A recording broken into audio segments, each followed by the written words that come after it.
So, Sally, welcome to the podcast. Thank you very much for having me. Yeah, delighted to have you.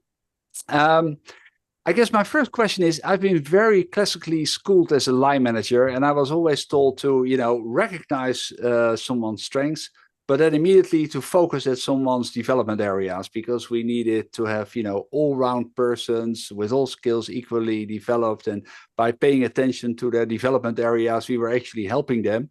Um, your books have a slightly different philosophy, to say euphemistically. Can you tell me a little bit about what the advantages are of focusing on a person's strengths instead of trying to address the areas for development? I will. Let me first tell you what a strength is. So it's not some, woo-woo thing that's been made up by somebody. We now know, we've got 20 years worth of evidence from neurobiology that when people play to their strengths, so strengths are things that we are naturally drawn to, the energizers that we're really good at because the neural pathways are practiced and strong in those areas. When we do those things, we're not only happy and more resilient, but we perform better. So there is a very strong basis for the strengths, the idea of strengths, as well as it making people feel good, because when you are doing something that you are really good at and energized by, obviously you've got more drive for it. So and of course I'll just mention football because it's topical at the moment. It's highly actual at the moment. Yeah. It is. So, football managers, they know in depth what each player's strengths are, what contribution they make to the game. They don't try and make everybody a good all-rounder. As you mentioned, we often try and do in business. That's not possible, nor is it desirable. Each person brings something different. Now, teams can be good all round, but individuals can't. But you're right, we've all been schooled to try and knock the edges off and focus on development. And it is a survival instinct, really, for individuals, because, we were trained as human beings to look for danger, to look for what's wrong, to survive. We don't have to do that anymore, but the brain is still wired that way. So if somebody gives you 3 pieces of positive feedback and 1 piece of negative, you ruminate on the negative, don't you? Yeah. Yeah. Yeah. So now this is not to say that we all have things in our job that we're not very good at and we need to be okay at.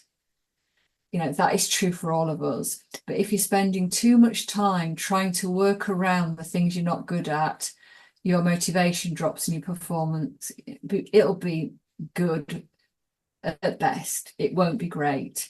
So, but we do know that great performance comes from knowing your strengths and intentionally and skillfully using them, just as performance sports people do.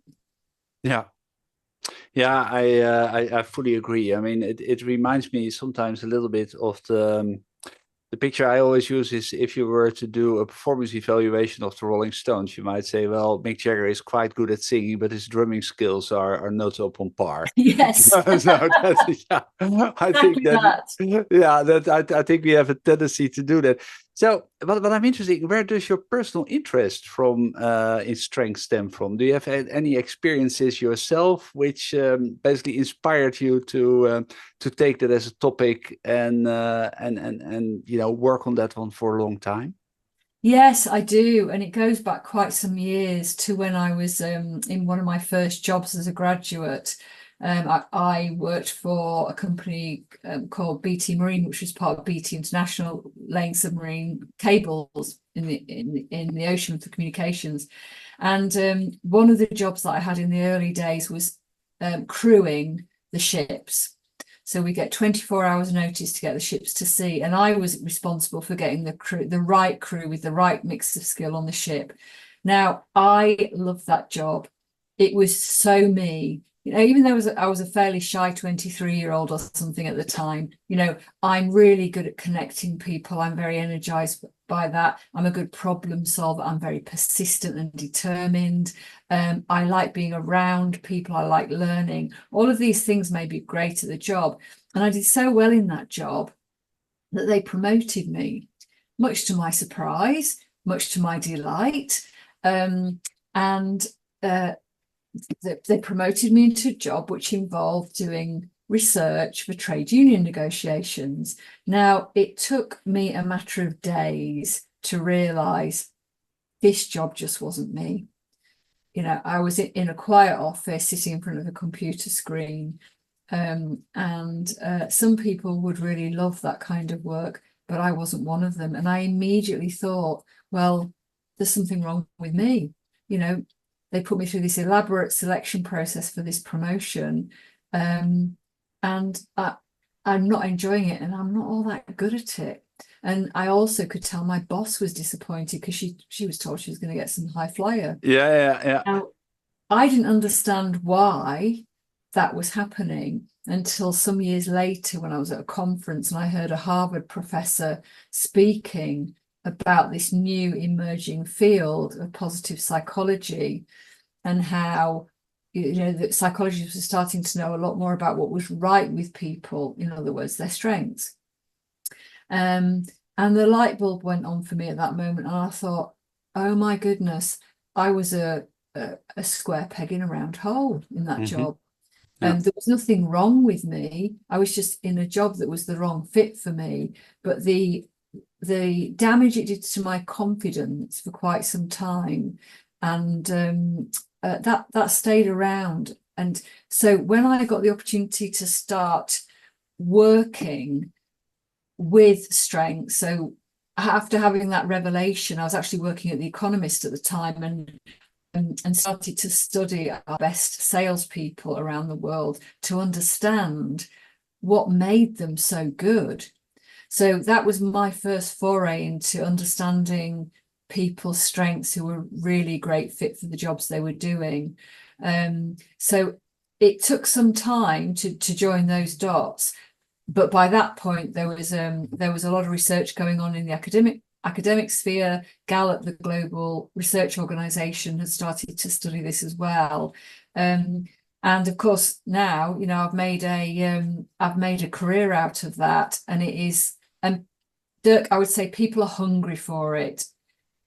It makes sense, doesn't it? So many people have a similar experience, but also business leaders intuitively understand, as good football managers do, that you have a variety of people and you have to put them to work doing what each of them is really good at. Not everyone's the same. Yeah, no, I agree. The question that I wonder in the context of strength is, besides, let's say, focusing on strengths, there's also another phenomenon, and that's basically, everything is about a growth mindset. So everything is a challenge, everything is a growth mindset. If you meet a challenge, you need to address it because, in these type of uncomfortable situations, you grow. How do you see the relationship between, strengths management on the one hand, and, the desire to adopt a growth mindset on the other? Are they contradictory, or do they strengthen each other? How do you see that relationship? I think it's a really good question, and I think they are complementary. So whether you're playing to your strengths or whether you're doing something that you're not very good at, having that growth mindset of, what's the potential here? What can I learn here?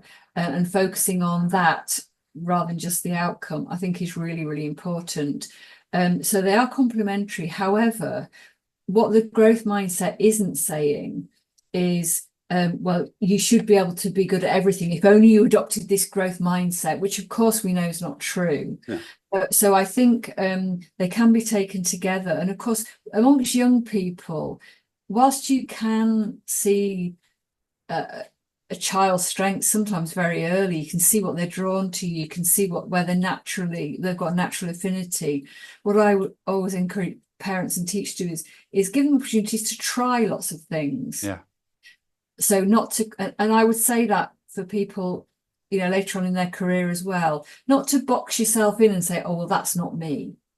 Well, let me try it. Let me see how I can bring my strengths to it. Let me see whether I can discover new strengths that I didn't know I had. And I work with executives all the time, Dirk. And, quite often there'll be a revelation that somebody has to say, oh, my goodness, I didn't really know that I was great at that. So let me give you an example. I was working with an exec who went into a company that needed to innovate a lot more. And this person hadn't been in that particular environment before. And what he realized was he's actually really good at joining the dots and making connections that others didn't make. He was really good at coming up with ideas from left field.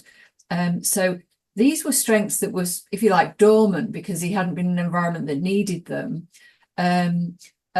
But he could have, if he hadn't had a growth mindset, say, oh, well, I shouldn't be going into that environment because I don't think I'm an innovative person. So we can reveal new things about ourselves, even into, middle to older age. Why do you think that a lot of people, especially in the HR space and talent management space, still focus so much on areas of development? Whereas you said, the thinking in Gallup things, the thinking in Harvard has moved on so much. But why do we still have this idea, well, the person is ready in 2 years' time or in 2 to 5 if he or she could only develop that a bit more? But what is the disconnect? Do you have any views where the disconnect? I wish I had a good answer for that. Yeah. I really do. People ask me it sometimes. My best answer is, I could be wrong, is that organizations tend to just do what they do, irrespective of evidence that says it's not the most effective way of doing it. They're used to it. The competency framework, they're used to it, even though they know it doesn't energize people. It doesn't necessarily get them the result they need. No. But my clients who adopt the strengths approach, they, not just because there's quantitative data behind its the impact it has, but it goes with the grain of the human spirit, and people are more energized. I defy anybody to be energized by most appraisal systems that I've seen in my career. So the short answer is I don't know, but I think it's a bit of inertia.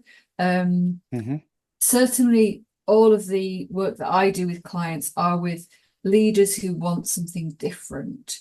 They want something different because they want different outcomes. And it, like as with any organizational change, it takes a leader like that, doesn't it, with a focus and with a determination to change something and to support those working with them to make that change happen. And it is gradual, it's gradually happening, but it's not fast enough for my liking. And I just hope that if we're speaking in 10 years' time, we'll be having the conversation that says, well, now the norm is the strengths-based organization. Now people realize that this is the way to go. And perhaps it will change with the next generation of leaders coming into, the chief exec positions. I really hope so anyway. Yeah, because you also wrote a book on how you can implement strengths-based management in organizations, and especially from an HR perspective. And in that sense, I was very curious into 2 areas, because I've been also pretty much schooled in the competency interview, like situation and what's the challenge, what's the achievement, what's the result, what did you do? And you say, well, look, you can also base people on their strength. How would you practically do that? What would be, let's say, keywords of strength-based interviewing candidates? Let me give you an example to explain this. So a recent piece of work that my team and I have done has been to study the midwives who are in charge of labour wards in England. And the reason that piece of work was commissioned was because over the last decade or so, lots of babies have died through unsafe care. there's been a number of public inquiries, and very distressing things have happened. But when the right kind of person is in charge of a labour ward, these things are much less likely to happen. And so what they wanted to do is to understand what kind of midwives were right for that particular role. And so we studied the exemplars, and we now know what strengths exemplar midwives have. So the clinical competencies are still obviously crucial. You need to be a trained midwife. You need to know all about. You need to be able to read charts and to interpret. All of that kind of thing. That's crucial. What you can't teach people is to be a different kind of person. So the way a strengths interview would go, obviously, the hospital in question would make sure that the person had the right clinical and technical competencies and skills. But then they would have a strengths interview where they would ask them about the different strengths. So one of the strengths might be, this person really cares about doing the right thing. So you ask them about that, and what you find in an interview is that if it is a strength of somebody, they tend to come alive. You can see it in their energy. Yeah, you can see their face lighting up. And they can talk about it really easily. They can give you examples of when they've done it. Now, what I will say is that a number of organisations have latched onto the idea of strengths-based interview, and they just put a few put a few words in there like, well, what do you love doing? But unless you are judging the person against what great is, then obviously it's very difficult, because you don't know what kind of person is a fit for that job. So that's a really important starting point. Know what a great fit person is like, what strengths the great people share. I mean, of course, they're all individuals and they all have other strengths as well. And then you're judging them against those strengths. Yeah. I think that is a very powerful example, and thank you for that. If I could take another example about in the HR space, and you already mentioned it, are classic performance interviews. Like, these are the 5-6 things we're going to, benchmark your performance about. And these 2 you're good, these 2 is medium, and these 2 are development areas. How can you, and everyone, kind of hates these kind of yearly exercises. Both, let's say, both the people initiate on both sides of the table. No one is looking forward to them. What can you do? How can you make them more meaningful if you think about a strengths-based approach? Yeah. So, I have people that I manage as well. And so throughout the year, we spend time thinking about a person's strengths. What are they good at? What are they bringing to bear on this project? Where did they do well? What's energizing and what's not? So when it comes to the conversation, the appraisal, we talk about a few things. We talk about the strengths that they're using regularly, that they're good at. We talk about the strengths that they have that they might not have been using, and how can they use them more often. And then we talk about their weaknesses that matter. We've all got weaknesses. So why don't you go in for these euphemisms about development areas and, we've all got weaknesses, but in the project you're doing or in the job you're doing, what weaknesses have you got that really get in your way, and how can we mitigate those? So it could be you can use your strengths to help you mitigate them. It could be that your colleagues help you to fill in the gaps. It could be that you don't do that thing altogether, if it's possible. So let me give you an example.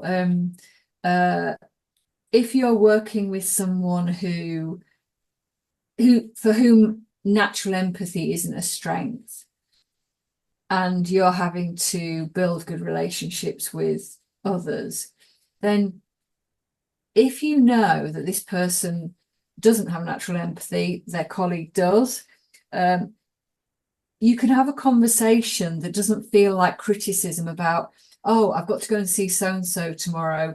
it's going to be a tough conversation. Can you come with me? Because I know that this isn't an area that I'm really strong on. What I'm really strong on is giving this person confidence that we've got a good project plan.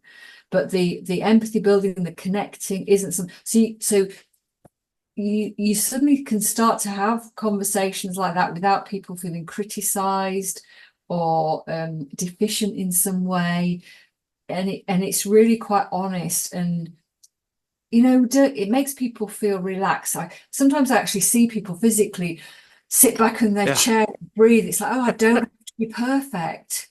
But what I do encourage people to do is to not take their strengths for granted and say, okay, you've got a strength in. So I was working with one senior exec, to give you an example. One of his strengths was he really wanted to make a difference.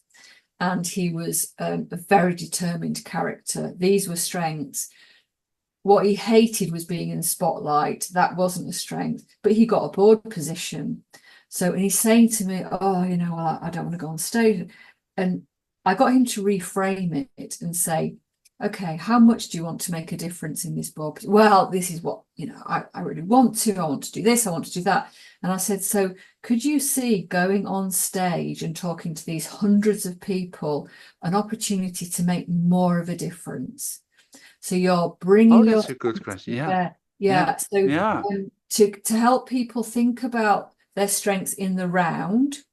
So he was saying, well, I'll never have strength in being in the spotlight, using humor. It's not me, but actually I will overcome that enough in order to enable me to make the difference I want to make.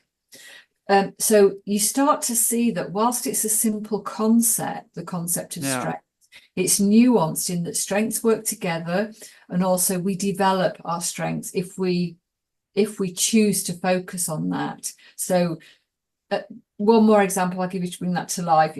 If you're a person who's a natural connector, you will have been that since you've been an early adult. And as you progress and become more senior, you'll be in more complex situations. You might be in more political conversations. You might be in more situations where there are lots of people with opposing agendas. So your strength in connecting will undoubtedly help you, but you'll have to use it much more deliberately, skillfully, carefully. You'll have to be careful not to overdo it. And when we overdo our strengths, or when we don't use them intelligently, that can cause us a problem as well. So back to your original question about the performance appraisal, it's these sort of conversations that are nuanced, that are very focused on potential. I come back to the football manager. That's what they do. They really focus on the detail, don't they, and helping someone to be much even greater at the things that they've already got lots of potential in, and dampening down the things they're not very good at as much as possible. Yeah, what I also liked about your notion, what you said about the executive who needed to do such an important presentation, it's also very tightly connected to motivation, right? Yes, and our motivations are our strengths, as are our values. Yeah, absolutely. If I go back to, let's say, strength as a concept, it is my impression, and again, it's my purely personal impression based on what I see around me in my family, but also in the workplace. I have an idea that focusing and building on strengths is something that comes more natural to younger generations than to generations where I belong to as a baby boomer or to millennials. I have an idea that Generation Z and similar generations have a more natural inclination to focusing on their strengths and somehow find mechanisms to address, to quote you, the weaknesses that matter.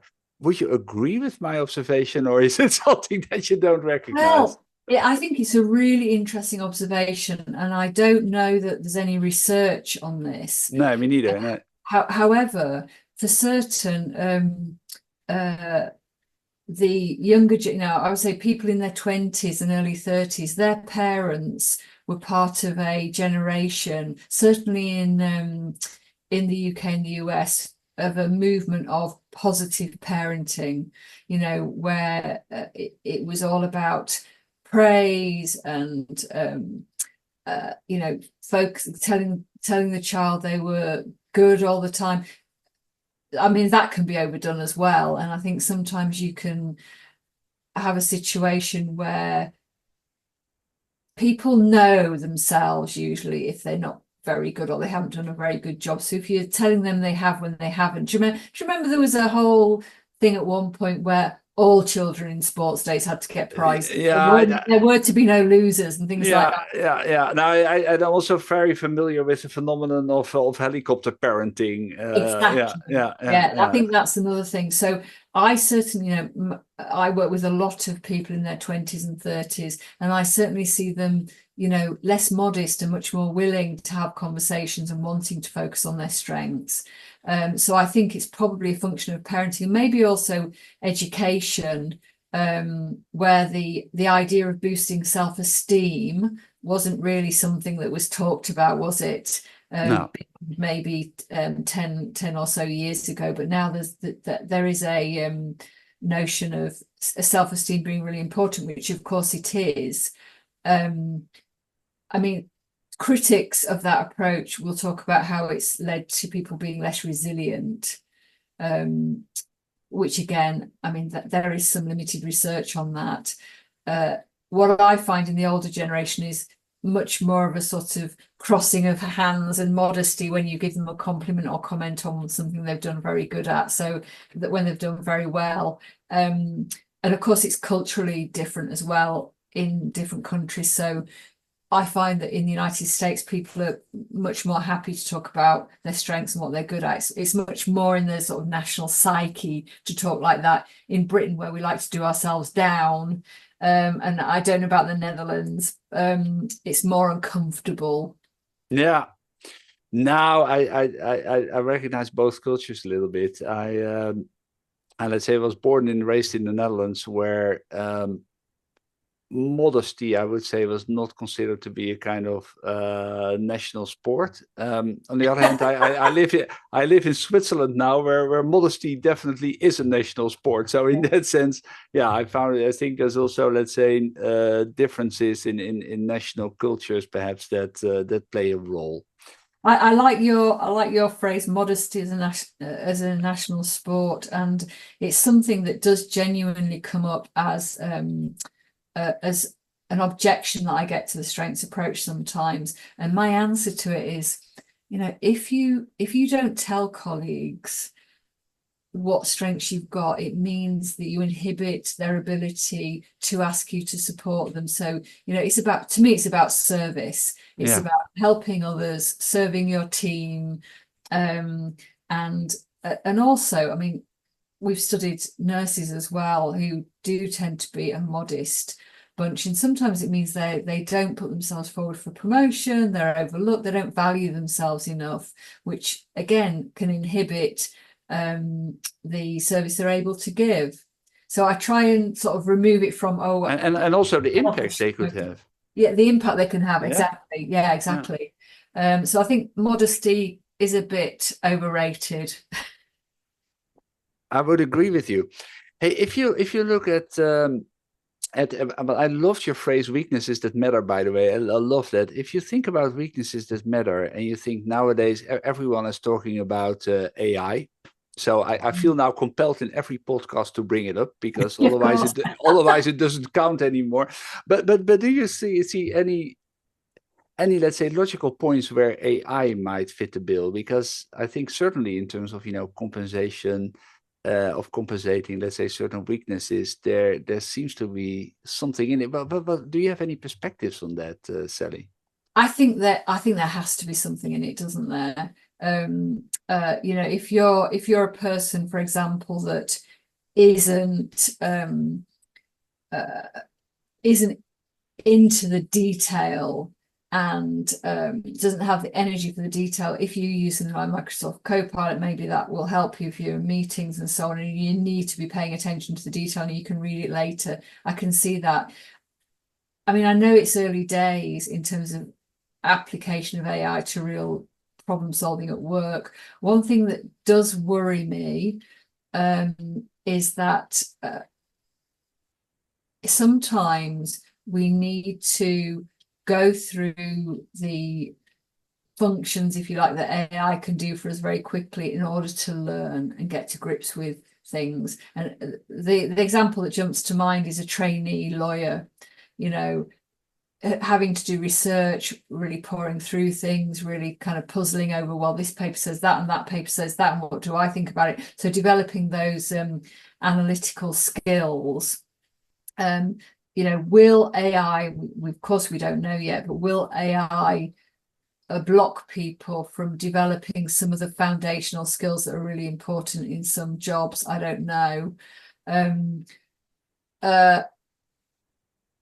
I think there are some roles where you need the human element. You know, back to my example about empathy. I know there are AI counselors now, so, you know, sort of therapists, which may help people if they're feeling lonely. I know there's quite a big debate about this, whether AI robots should be used to help lonely, isolated elderly people.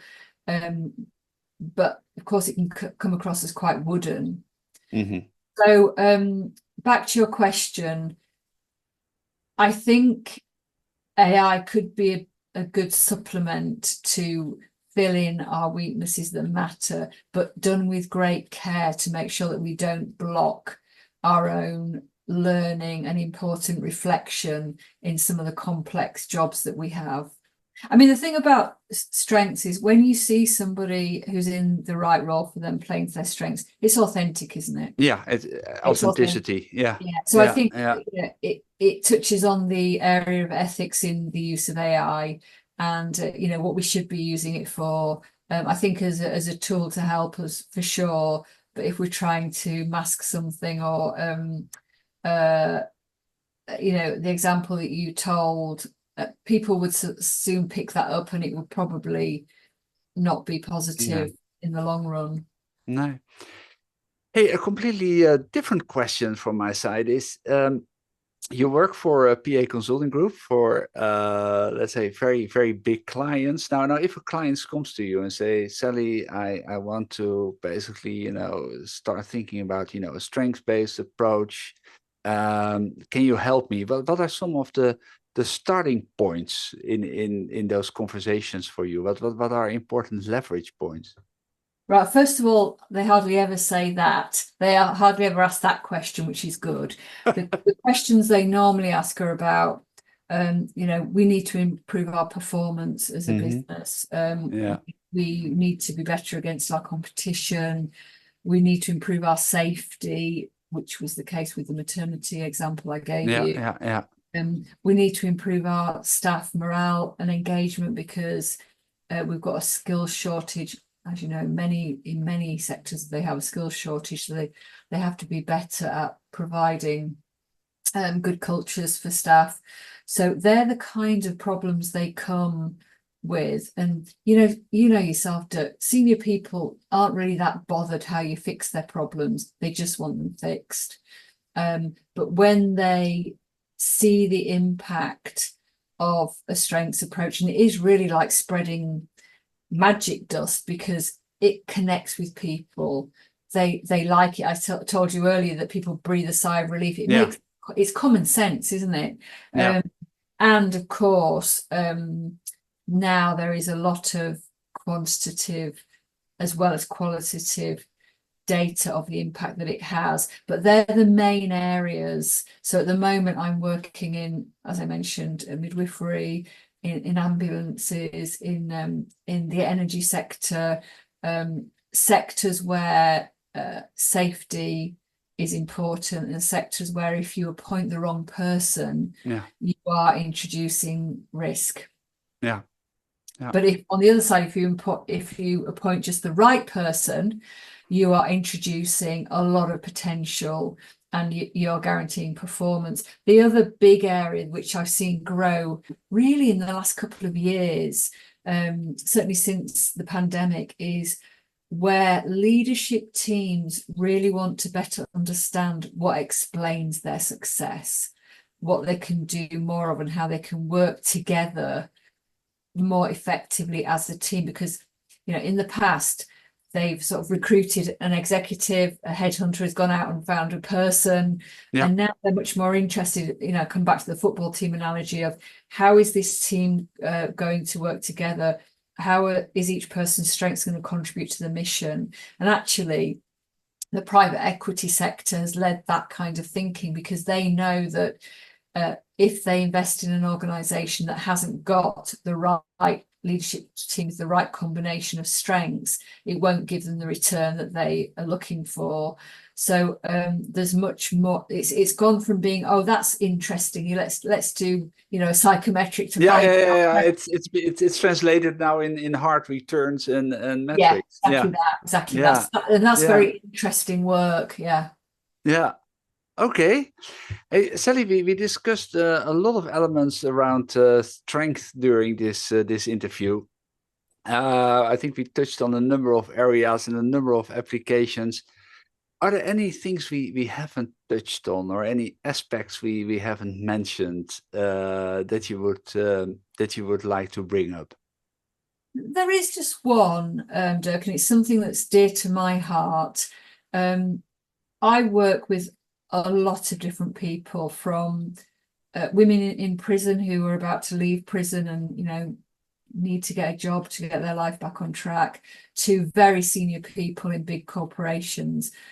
And one thing I find in common is people don't really know their strengths. They don't really know their value and what they bring. And also, people want to be seen. People want to be appreciated, and no matter who they are. So this is the very human element of what the strengths approach brings to people. It makes them feel good about themselves and the contribution they make, and that is the best starting point for helping people realize their potential, isn't it? And helping to create the sort of performance we all want to do in whatever job we're doing.